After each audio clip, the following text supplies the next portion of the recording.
Hello viewers, నమస్తే అండి. నా పేరు భూషణ్, మాది విజయనగరం అండి. విజయనగరంలో ఉన్నటువంటి శశి మొబైల్స్ గౌరీ గారు నాకు ఈ 7.1 ఆస్ట్రా కిట్తో యాంప్లిఫైర్ చేయమన్నారు.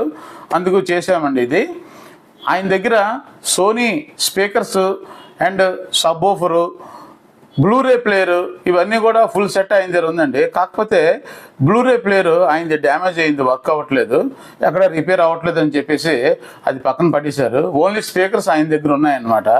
అందుకు దీనికి తగినట్టుగా మేము ఈ యాంప్లిఫైయర్ తయారు చేయడం అనేది జరిగిందండి, అసెంబ్లింగ్ చేయడం అనేది జరిగిందండి. ఆస్ట్రా కిట్ డీకోడర్తో చేసినటువంటి యాంప్లిఫైయర్ చాలా క్లారిటీగా వస్తుంది. కొంచెం డిమాండ్ కూడా ఎక్కువ అండి ఆస్ట్రా కిట్కి. ఈ సోనీ స్పీకర్స్ ఈచ్ 100 వాట్స్ అండి. చిన్నగా ఉన్నాయి కానీ ఇవి చాలా సౌండ్ ఎక్కువ వస్తున్నాయండి. ఈచ్ 100 వాట్స్ అండి. At the rate of 3 ohms. 3 ohmsలో ఇది వర్క్ చేస్తుందండి. అందువల్ల ఏంటంటే దానికి తగినట్టుగా ఇంటర్నల్గా 2SE5200, 2SE1943 కాంబినేషన్లో సరౌండ్స్కి యూజ్ చేసామండి యాంప్లిఫైయర్. అలాగే ఫ్రంట్ లెఫ్ట్ అండ్ రైట్కి TDA7294 ఐసీలు కడిగినటువంటి 2 ఐసీలు దానికి అసెంబ్లింగ్ చేసామండి. సబ్ వూఫర్కి 300 వాట్స్ వచ్చేటట్లుగా ఒక యాంప్లిఫైయర్ చేసామండి దీంట్లో. అలాగే సబ్ ప్రీ యాంప్లిఫైయర్ ఒకటి వేయాలి, అది వసంత్ గ్రాండ్ యూజ్ చేసామండి. అలాగే ఎక్స్ట్రీమ్ స్పీకర్ ప్రొటెక్షన్ బోర్డు దీంట్లో వేసామండి. ఎక్స్ట్రీమ్ కంపెనీది అనమాట, చాలా మంచిది. అలాగే ఎక్స్ట్రీమ్ కంపెనీ వారిదే వియూ మీటర్, ఫ్లికరింగ్ అవుతుంది కదండి, దాన్ని వియూ మీటర్ అంటాము. ఆ వియూ మీటర్ యూజ్ చేసాము. అది కూడా చాలా కాస్ట్లీది, ఇది మంచిది, బాగుంటుంది. ఆ ఫ్లికరింగ్ చాలా బాగా వస్తుంది దీనిది, ఇంపోర్టెడ్ది అనమాట. దీనికి 8 ohmsకి 4 ohmsకి ఇచ్చేటట్లుగా వోల్టేజ్ కానీ కరెంట్ కానీ ఎక్కువ ఇవ్వకూడదండి. ఎందుకంటే 3 ohms లోడ్ మీద ఇది వర్క్ చేస్తాయి కాబట్టి మనం 24/0/24 10 ఆంపియర్ ట్రాన్స్ఫార్మర్ మాత్రమే దీనికి యూజ్ చేయాలండి. అంతకంటే ఎక్కువ 30 volts కానీ లేకపోతే 28 volts కానీ 15 amps కానీ దీనికి యూజ్ చేయకూడదు. ఎందుకంటే 3 ohms లోడ్ మీద వర్క్ చేస్తున్నప్పుడు ఈ లోడ్ ఎక్కువ పడుతుంది యాంప్లిఫైయర్ మీద. 8 ohms వేసామనుకోండి, అప్పుడు 30/30 వేసుకోవచ్చు, డబుల్ ట్రాన్స్ఫార్మర్ వేసుకోవచ్చు, ఏమైనా చేయొచ్చు. అలాగే ఈ సబ్ వూఫర్ 1.5 ohms మీద రన్ అయినటువంటి సబ్ వూఫర్ అండి. ఇది ఆస్డి యాంప్లిఫైయర్కి తగినట్టుగా చేసినటువంటి సబ్ వూఫర్ అండి ఇది. అందుకు ఏం చేసాం, ఈ సబ్ వూఫర్ తీసామండి. దీనికి 12 inches డీజే ప్రో కంపెనీ వారిది డబుల్ మ్యాగ్నెట్ 134 mm సైజు కలిగినటువంటి మ్యాగ్నెట్ కలిగినటువంటిది దీంట్లో వేసామండి. ఇది దీనికి యూజ్ చేస్తుంది. ఎందుకంటే ఇది క్లాస్ ఏబీ యాంప్లిఫైయర్. ఈ క్లాస్ ఏబీ యాంప్లిఫైయర్ 1.5 ohms మీద 2 ohms మీద వర్క్ చేయవండి, ఇవి డ్యామేజ్ అయిపోతాయి అన్నమాట. ఈ ఆస్ట్రా కిట్ 7.1 అండ్ 5.1, ఈయన దగ్గర 5.1 సెట్ ఉంది కాబట్టి 5.1 యూజ్ చేసుకుంటారు. ఫర్దర్గా ఎప్పుడైనా సరే ఈయన ఒక 2 బాక్సెస్ యాడ్ చేసుకొని 2 యాంప్లిఫైయర్లు ఎక్స్ట్రాగా దీంట్లో వేసుకుంటే 7.1 అయిపోతుందండి. అది ఫర్దర్గా ఎప్పుడైనా సరే కూడా దీన్ని 7.1 కింద కూడా యూజ్ చేసుకోవచ్చు. అదే కాకుండా ఈ ఆస్ట్రా కిట్ డిమాండ్ కూడా ఎక్కువ అండి. ఎందుకంటే ఇది చాలా క్వాలిటీగా వస్తుంది, నైస్ ట్రిపుల్ వస్తుంది, మిగతా వాటికంటే కూడా చాలా క్వాలిటీగా వస్తుంది సౌండ్ మాత్రము.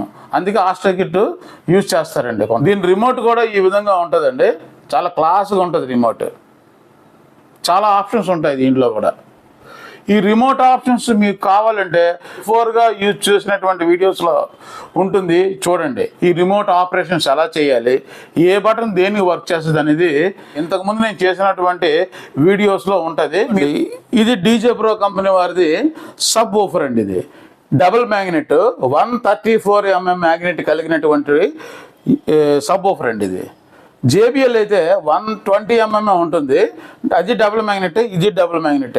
ఇది 300 to 400 వాట్స్ వరకు పవర్ హ్యాండ్లింగ్ కలిగినటువంటి సబ్ వూఫర్ అండి. ఇది జేబిఎల్ ఓన్లీ 325 వాట్స్ వరకు మాత్రమే ఆర్ఎంఎస్ ఇవ్వగలదు. 1500 అని ఇక్కడ రాస్తాడు జేబిఎల్, అది పిఎంపిఓ, పీక్ మ్యూజిక్ పవర్ అవుట్పుట్. ఇది పిఎంపిఓ 1600 వాట్స్ అండి, ఆర్ఎంఎస్ 800 వాట్స్ అండి ఈ యాంప్లిఫైయర్. ఎందుకంటే ఈచ్ 100 వాట్స్ కదండి, ఒకటి 5 స్పీకర్లు 500 watts, sub woofer 300 watts, total ఎంత అయిందండి 800 వాట్స్ అయింది ఆర్ఎంఎస్. అది పిఎంపిఓ అయితే 1600 వాట్స్ వరకు పిఎంపిఓ, పీక్ మ్యూజిక్ పవర్ అవుట్పుట్ వరకు వెళుతుంది అనమాట.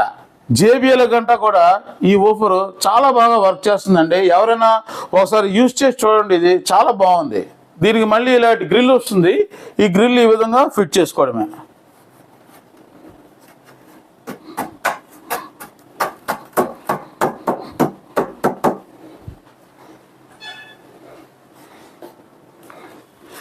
ఈ బాక్సెస్ చూసారా, 3 ohms.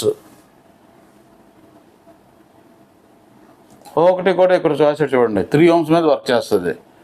ఇలాంటివన్నీ చూసుకోవాలి మనం రీమోడలింగ్ గట్రా చేసినప్పుడు. అలాగే ఈ సబ్ ఊఫర్ చూడండి, సోనీ సబ్ ఊఫర్ ఎంత ohms రాసిందో బ్యాక్ సైడ్. ఇదిగోండి 1.5 ohms, 1.5 ohms ఉంది. ఇది కానీ వేసామనుకోండి వెంటనే కాలిపోద్ది మేము అసెంబ్లింగ్ చేసిన యాంప్లిఫైయర్. ఎందుచేతంటే ఇది మ్యాక్సిమం 4 ohms మీద వర్క్ చేస్తుంది కాబట్టి. ఇంటర్నల్ స్ట్రక్చర్ ఇప్పుడు చూద్దాం.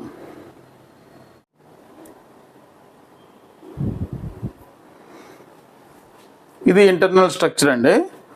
సరౌండ్ లెఫ్ట్కి, సరౌండ్ రైట్కి, సెంటర్కి కూడా 2SE 5200 1943 కాంబినేషన్స్లో యూజ్ చేసాము.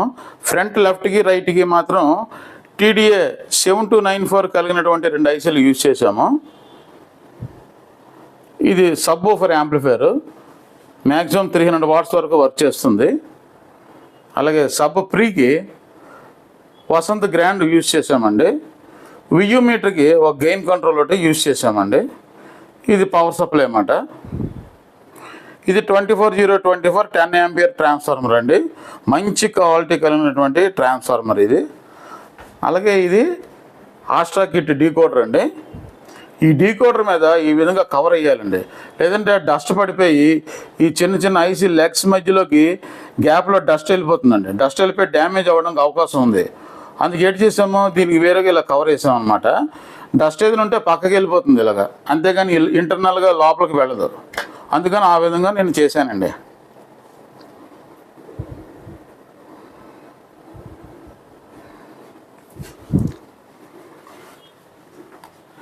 బ్యాక్ సైడ్ చూడండి ఈ విధంగా ఉంటుంది.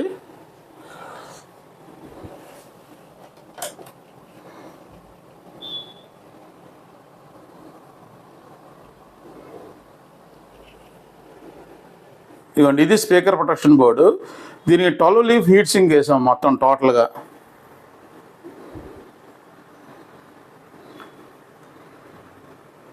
ఓకేనండి.